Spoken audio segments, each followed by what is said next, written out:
Okay, good morning. Good to see you all here.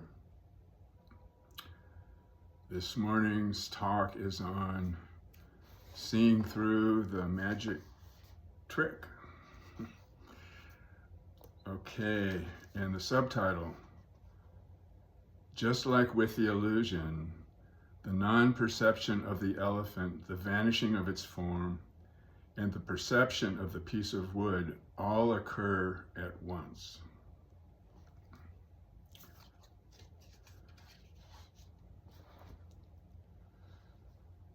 So what I got from that saying, um, that the imaginary, dependent, and realized natures are all expressed and experienced as the ever-present here and now. And Buddha's teaching, as I understand it, that our essential being here and now is the realized nature in its absolute fullness, utterly complete.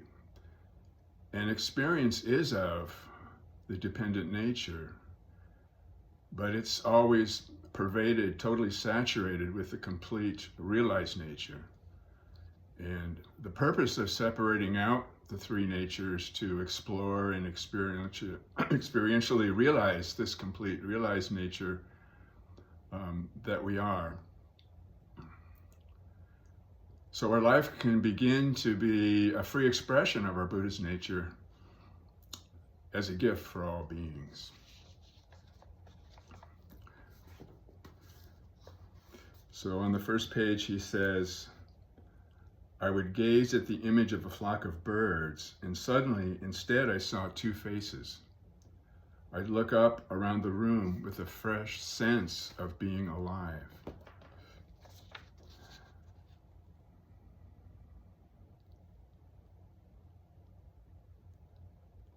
So I'm remembering Kuang Roshi, when we studied him, saying that Zen is the aliveness we bring to each moment. And I think this realizing includes realizing that things aren't what we think they are. They're not limited by what we think they are. And thinking itself isn't what we think it is. But things, including our thinking, are free of what we think they are. And this aliveness, when we realize this, is a freeing of our true nature, and freeing to use our thinking and our experience in a way that is informed by this realization, this aliveness, that we can't really say what it is, but we know that it is. And we can begin to experience that our normal everyday waking state in the sensory experience don't leave any traces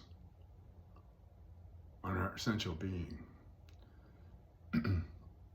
So he mentioned seeing a flock of birds. I was, sometimes I'm walking out in nature and I'll see a flock of birds and then they're gone, into the vastness. And there's that sense of, there's this resonance that the birds kind of ride and rest on, this peaceful, beautiful, flowing. And the sky is completely still and embraces that resonance, that riding and resting. And it can be like a metaphor for us to ride and rest on the waves of birth and death, as Tai says. So we're receiving the magic of the unchanging, unconditionally accepting of our aliveness by our true nature, or the providing of that aliveness from our true nature. And it's ever present, it's always here with us. And like the teacher I really like, Nisargadatta, says, that which we are that never changes, the ever present here and now, that we are without any doubt. And since it's always present, it's always available for direct exploration and experiencing the nature of it, that unconditional accepting compassionate nature.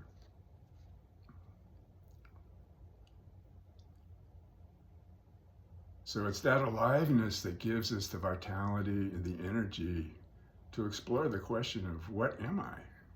Who are we really? And in the Boca group, we're studying Zen Mind, Beginner's Mind. And that is the fundamental question of Zen that's stated very clearly in the introduction to that book. And so one definition of our Buddha nature from another teacher, Rupert Spira, kind of inspired me. It's an alternate way of expressing the question, what am I? By describing the nature of our Buddha nature. And he says, our essential being is that in which our experience arises, by which our experience is known, and out of which our experience is made.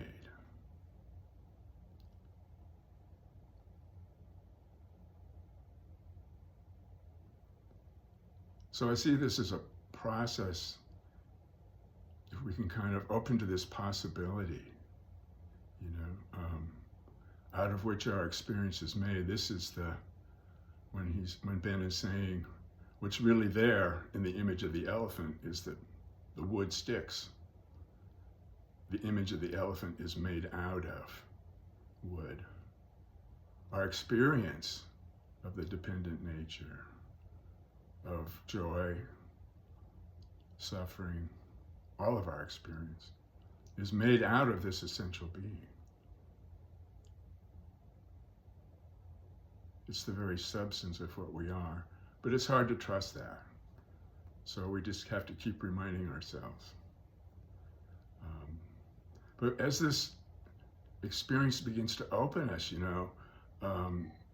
we can begin to feel that separate things that we normally think of as limited and finite, there's the freeing up of this aliveness, and we begin to realize that these separate experiences are filled with this aliveness, filled up with this aliveness. And so we're at rest, as Ben says, in experience where no duality appears. And if we practice our, not grasping, not turning away, and allow our attention to fall back, to relax back, and to rest in our source, in our Buddha nature, its nature, which we can experientially validate with this continual practice, is of unconditional acceptance of all suffering, while offering Buddha's boundless compassion for our suffering. So when we open to receiving this great compassion, we can realize suffering is calling for compassion, as Reb says. While welcoming and being welcomed by this boundless, dimensionless presence, we realize on ever deeper levels our shared being with all beings. And again, Buddha's, on the morning of his great enlightenment, I and all beings together awaken. So we can do it together with all beings, in the spirit of all beings, and offer all our experience as gifts. Offer our doing, offer our thinking, feeling, hearing, seeing. And as Reb says, in doing this, the opportunity is to offer that sense of being separate from it all. So he says on the last page,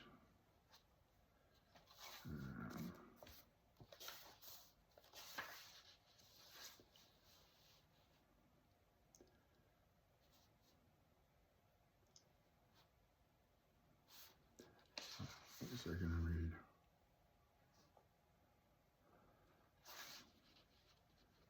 Where he said, let us marvel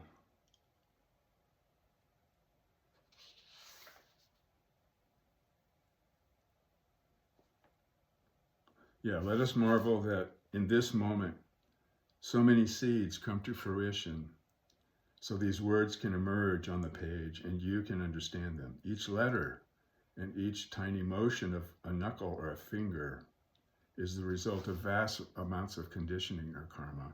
Because the mantra causes the illusion, we can plant seeds for the alaya to be transformed.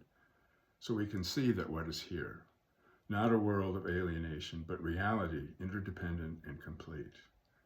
Here there's nothing to be gained or lost, merely the energy of life flowing to manifest freedom and wellness. So we can do that together, this practice together, and offer it all for all beings.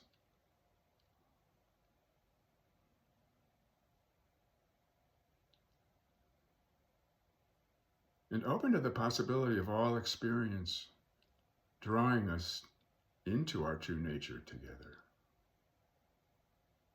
That our suffering is kind of like a mindfulness bell, as Thay says, to draw us in, to wake us up. And we can receive that freedom. Again, the boundary of what we can accept is the boundary of our freedom. And Buddha nature pervades the whole universe, as we say in the sutras, existing right here and now.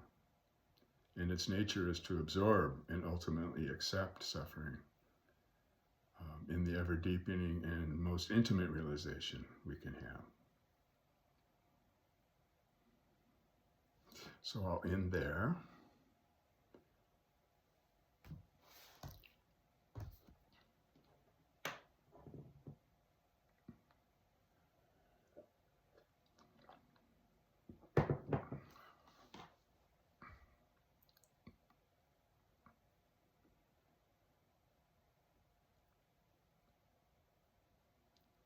You're all muted.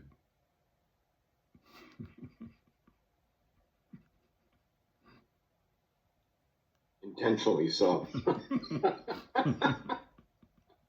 We've listened to your words. Thank you, Roger. I am always amazed by your ability to be able to bring in different teachers and recite things, off the cuff. I value that skill. I like that piece. I don't know about you, but I was sitting here, in the meditation and also during your talk, and I was thinking about what a wild process this has been, from those early moments of sitting for the first time and, reading the Four Noble Truths. And, I think I stared at those noble truths for probably like 2 years, thinking that they would jump off the page.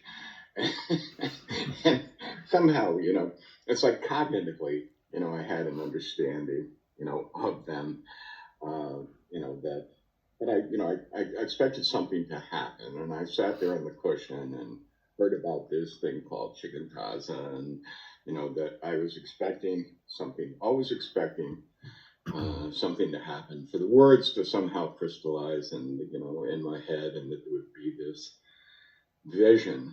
And I look back and laugh for a number of reasons, but I look back and laugh because I think I was thinking that I was supposed to do something.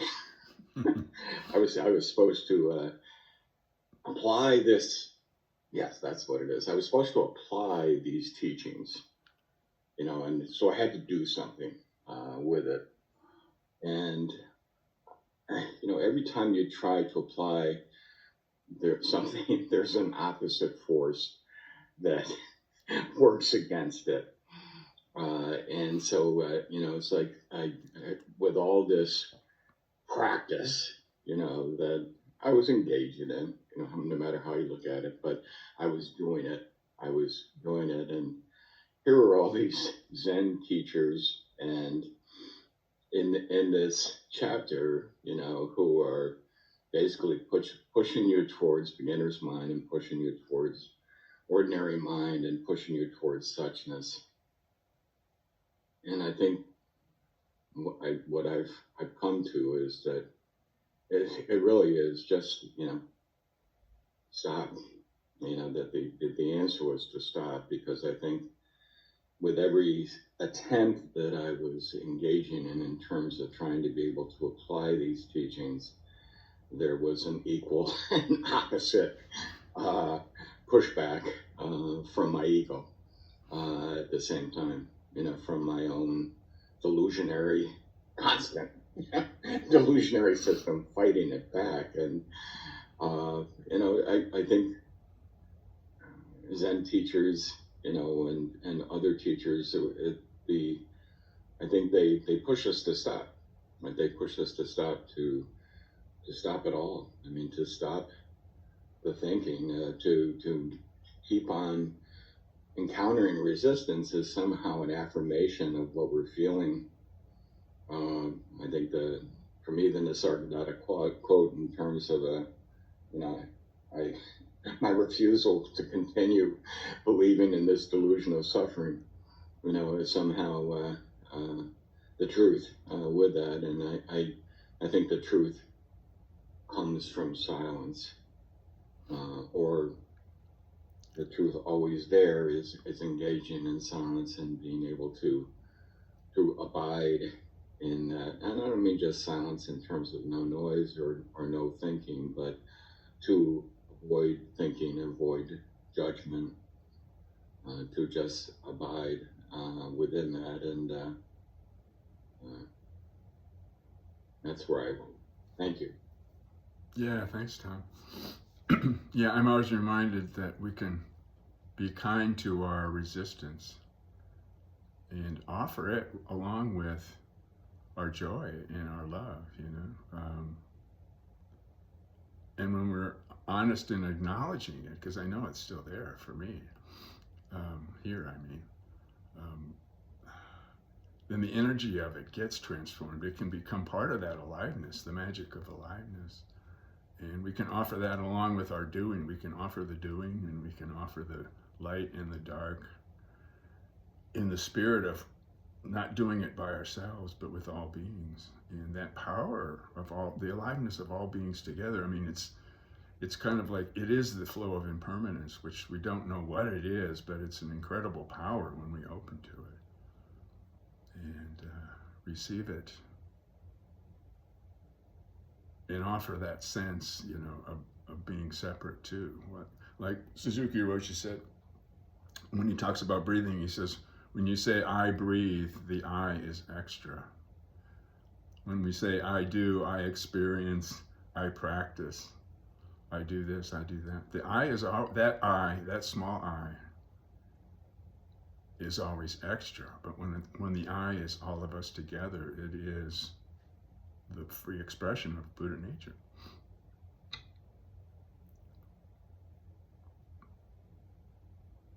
And the compassion becomes the lack of I. The silence is the disappearing of the small I. Yes.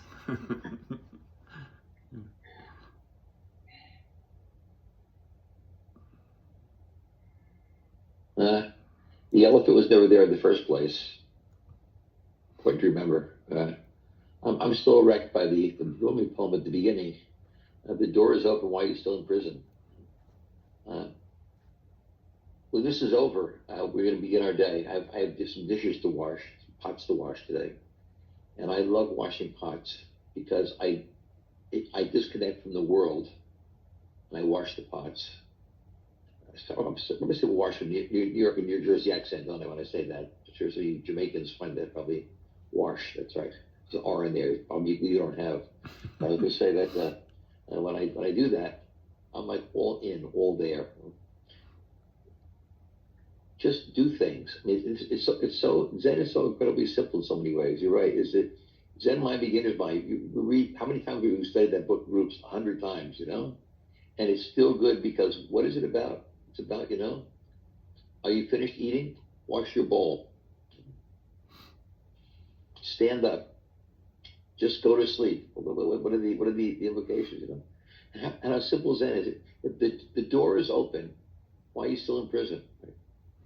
What are we doing? So I want to live today with an open mind and freely, and appreciate the blue sky, and the fall is coming pretty good in the Northeast. The leaves are fantastic colors. It's a great fall this year. The leaves are turning. To appreciate the world and its beauty and its suffering and its confusion, and the elephants both there and not there. And I guess the main idea of Zen is not to overthink it, right? That the idea, it's a lot of thinking about not overthinking, right? A lot of talking about not talking. And it's time to wash your bowl. Yeah? So that is all. Thanks, Doc.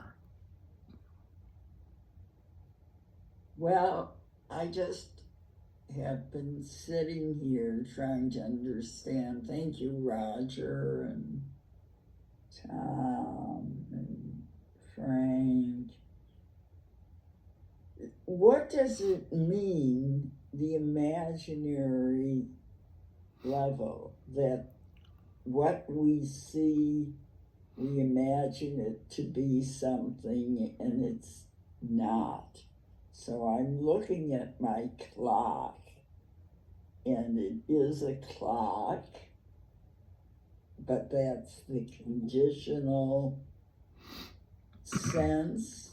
Wait, now I did something, and I don't know, I changed the picture here. But anyhow, what does it mean, imaginary, dependent, and realize that the dependent,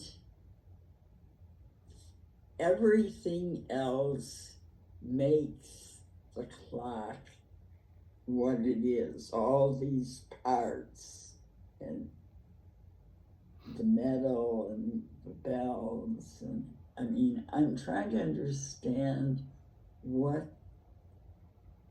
he means when he says these words. I understand about being alive and seeing the beauty of the moment, but I want to know what these things mean. Can anyone help me? Well, I can try. Where did you go, Roger? Nowhere. It's, for me, I mean, you know, emptiness, the imaginary is the emptiness of things. But what it means is empty of own being, empty of existing by itself as a separate thing, which we imagine that it is. So it has, its imaginary nature is that we imagine that it is a concrete, actual thing that has its own substance separate from what we are. And we realize that it's made of us, it's made of our mind, it's made of consciousness. And it's always moving, and it's dependent on all these other conditions. It's just energy moving. There is no matter, you know, in Buddhism. Matter, nobody's ever found an actual substance called matter. All we find is ideas about it. So that's about as simple as I can say it.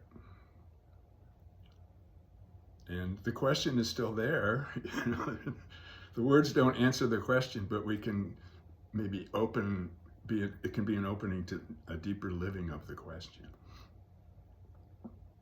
So my body is composed of quarks and all these things, these subatomic quarks and what they give them names, but it's nothing solid. It appears solid to me, and you appear, even though you're virtual, I know you're solid beings, but we're all in constant motion, and it is energy, just constantly moving. Is that one way to look at it? Yeah, that's the flow of impermanence that we're talking about. Yeah. Ah, So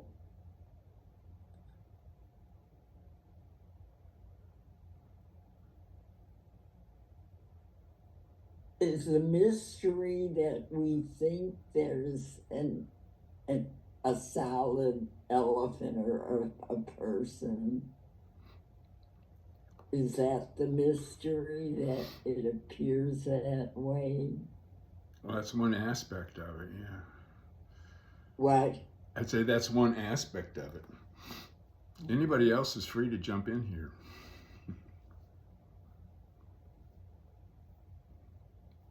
I remember reading the book Siddhartha when I was in it was high school, college, I forget where.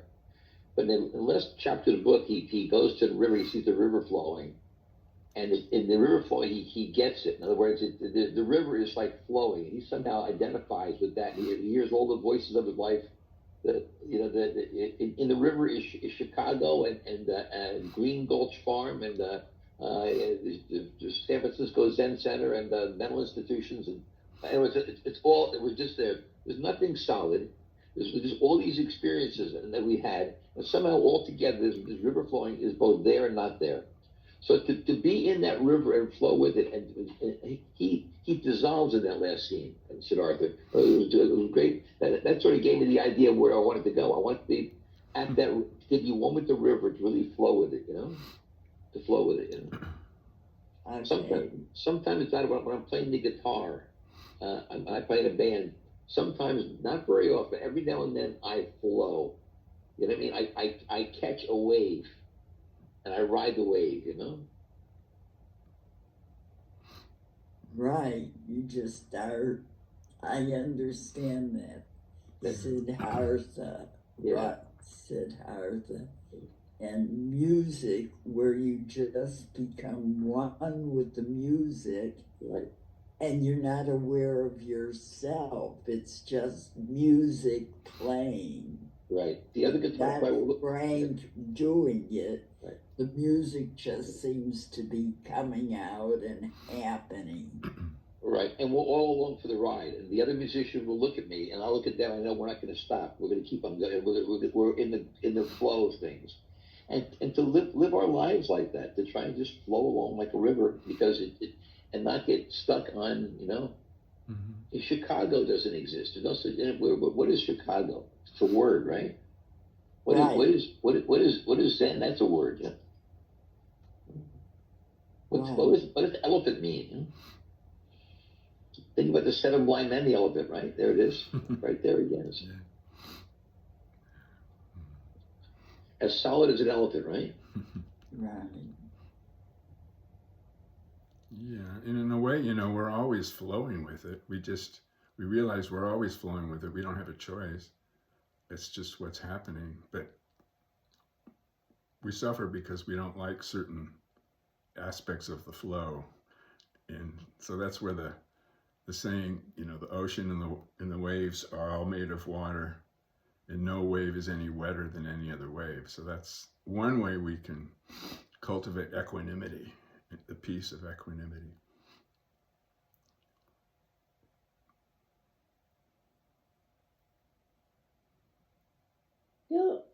Going back to Donna's original question about the clock, I feel like there's so many opportunities for us to have that curiosity about what is a clock in terms of, in my experience, Apple technology. There are all these, I found all these pieces of things that Aiden had. I had no idea what they were supposed to do. And to me, they were just it was just like a little white thing. I didn't know how to open it or turn it on or plug it in or what it was supposed to do. Yet he could go into another dimension with these things. It does his job, it does his homework, it calls up Siri. I mean, all of these things. So when I would find these things, it was like this little opportunity. These technologies, what am I supposed to do here? I don't know. But the idea that reality is consensual, it's consensual. When you see a clock, it's just what is it? Who knows? It's some pieces that came from plastic and minerals and whatnot, and came from different parts of the world. It's just this object that is comprised of other things, but it's more because it has a significance that we've agreed to. That means that at 7:45, that thing is gonna tell you what to do. You're gonna sit in front of a computer where people appear, and you're gonna agree that they appear, but they're real. So that's consensual, because we know, and the whole experience of I feel like Zen is good protection for me in this ashram environment, because there's I hate to sound like a uh, Zen proselyte, but it's a superior way of perception. The notions of all this is just like imaginary, and a disciple of Buddha clings to nothing, even the Dharma. They're so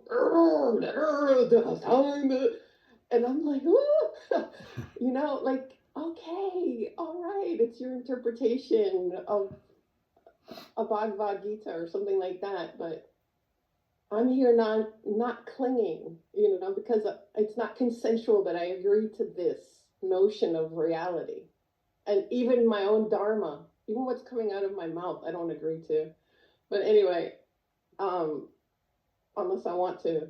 But I wanted to just add this. First of all, Raj, thank you so much for your talk. I hope that helps a little bit, Donna. It And I'm does, what I'm sorry. everyone's saying, yes. And I'm sorry I didn't get to call you this weekend. Please forgive me. No, that's fine. In full disclosure, I didn't read this chapter, but I appreciated your talk very much, Raj. I got caught up in a bunch of other stuff, but I appreciated the idea that when we embody this, the reason why we embody it is to be a gift in our apparition for others.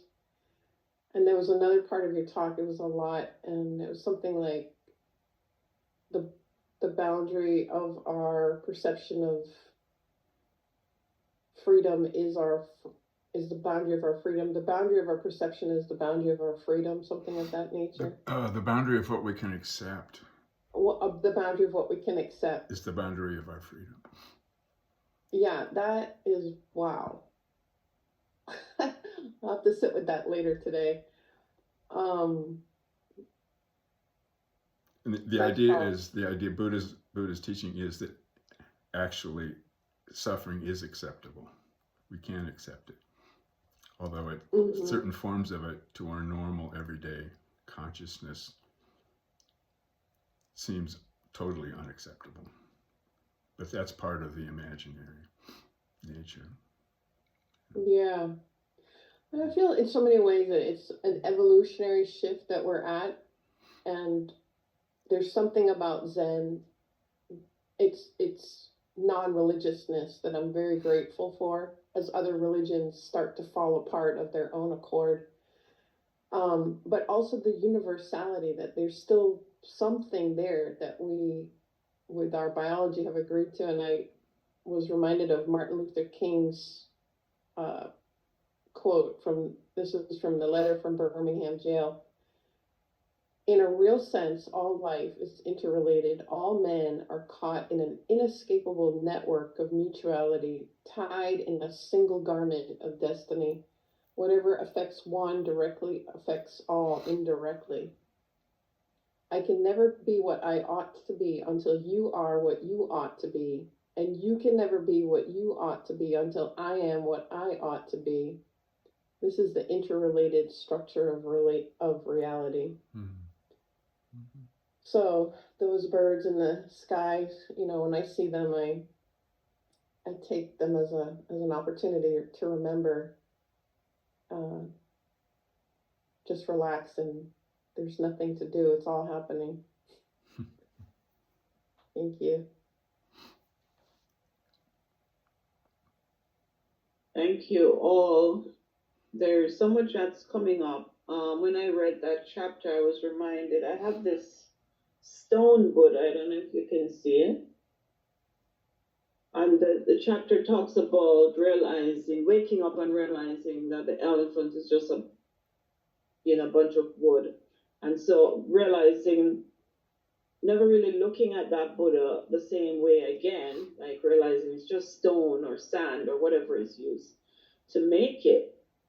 So I think about that I did wake up from that illusion, oh, this is Buddha. You know, sometimes I come at the altar, I have a little altar here and I'll bow. Like, no, it's not Buddha, it's really sand or stone. So, you know, we've agreed that this is a statue of the Buddha, but in essence, it's sand. And I guess the sand always exists. Even if this thing would fall apart, the sand would be there. This form would fall apart. So I get that. And, you know, Roger, when you talked about not clinging or pushing away, you know, I think that's the essence of it.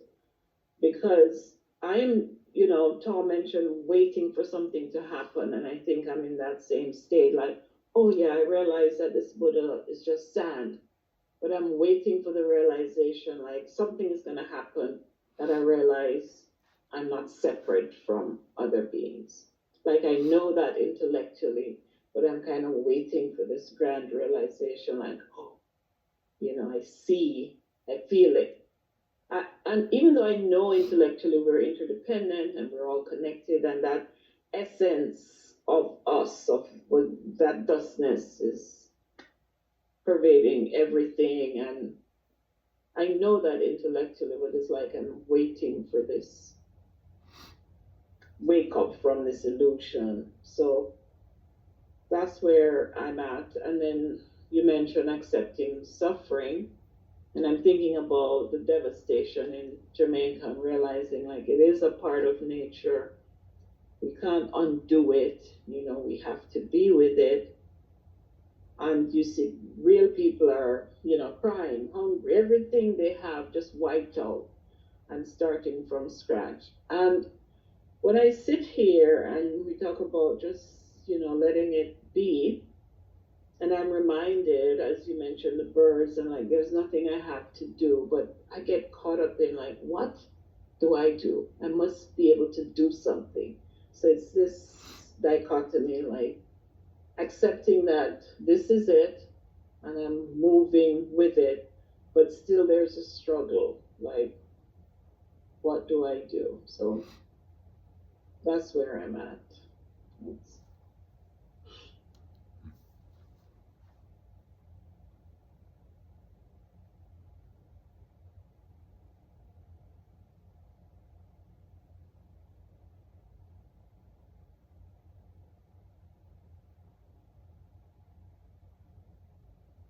I just want to thank you, Roger, for the simplicity of your words. Thank you. I wish I remembered them all, but they're somewhere inside.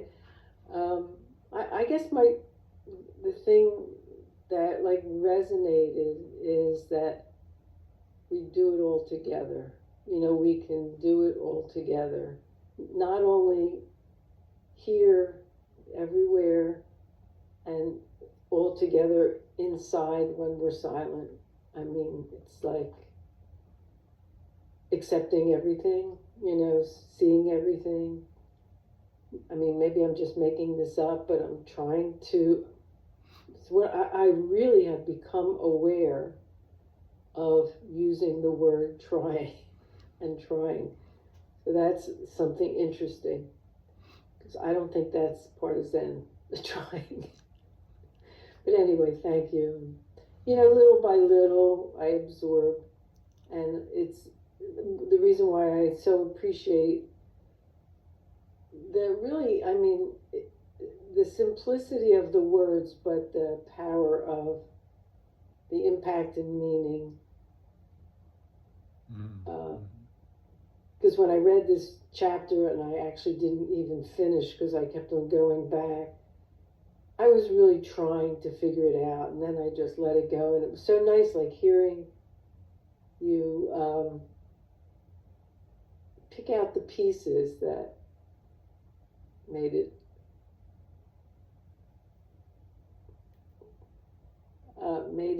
interesting, and I can't even get the words, but just thank you. Yeah, thank you, Linda. Thank you, Claudette, also. Yeah, the trying and the struggle. We all do it, but I think the spirit of the practice. Yeah, we offer it in the spirit of all of us offering it, our doing, our struggles, and our joy and our love together. It's the welcoming, it's the receiving, it's the devotion, devotion to our source, to our being. I think that takes us across gradually. And be kind to our suffering, be kind to our struggles, in our trying. In the I try and I struggle, the I is extra, so offer the extra I.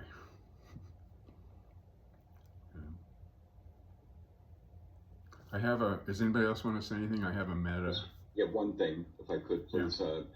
Claudette, the one thing that comes to me, when we talk about it, is that it's we act, we do things, right? I mean, and what we do or how we respond, and what is real, is real.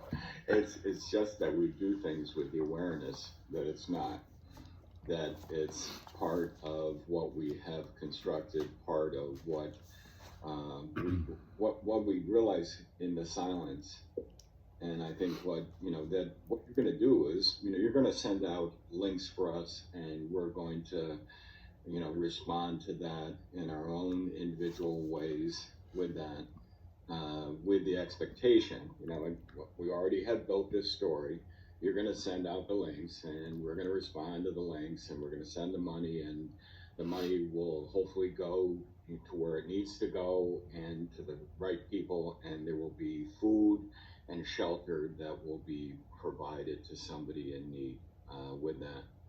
No matter what each one of us do, it's part of the totality that is unfolding. It's part of at the same time, the impermanence that is unfolding. And I think, Donna, what all of this is about is trying to be able to develop in people an awareness of the totality, and I think an awareness of our shared being and of suchness.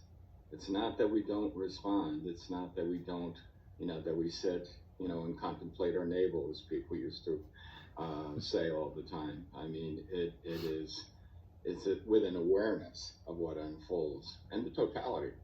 And that totality includes everything, that how we respond or how other people respond in their world too, or their awareness or their being with that. I think that sits well with me. I'll have to think about it. But I just want to say thank you, everybody. Thank you, Roger, for responding and, trying to explain what ultimately is beyond explanation verbally. And yet, I do feel this connection, even though we're all electronic, and I look forward to us all getting together, and I hope that comes to pass. I know Frank will be down here in January, and that I'm really looking forward to. Linda, I'll call you after the meeting. Thank you.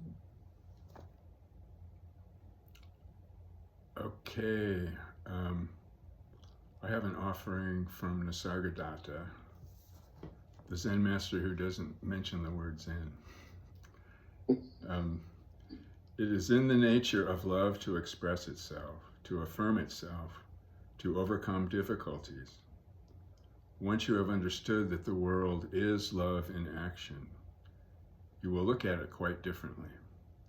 But first, your attitude to suffering must change.